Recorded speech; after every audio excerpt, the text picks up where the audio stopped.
बारीमा नयाँ ठाउँ यो यसरी बाटो लाउनु पर्ने अघि गएको ठाउँ थियो नि यसरी पानी यहाँको निकालेर यसरी गर्नुपर्ने हुन्छ ल हाम्रो कृषिहरूको आइडिया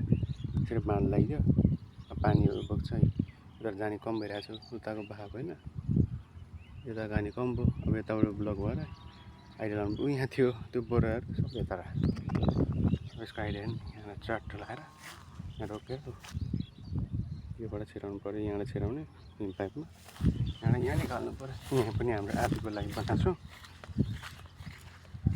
यस्तो बनाएँ यो सब पानीको लागि छिराउनुलाई पानीको लागि जाम भयो त के छ 10 मिनट कुरेपछि आउँछ यहाँ यो बनाएको छ यहाँ जान्छ होला यहाँ जान्नलाई 60वटा खुट्टी छ यहाँ 60 खुट्टी भनेपछि 60 लगभग हाम्रो 6 5 30 लगभग 6 कट्ठा 6 कट्ठै भनौँ कति 30 मन फल्या भन्दै थियो उहाँले कट्ठामा 5 मन फल्यो 5 चौको 200 केजी 5 चौको 5 2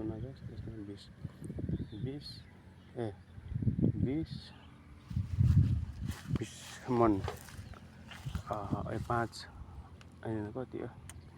एउटा एक कट्ठामा 5 मन भनेपछि 5 चौको 5 2 16 16 2 320 केजी हो भात एक कट्ठाबाट लगभग है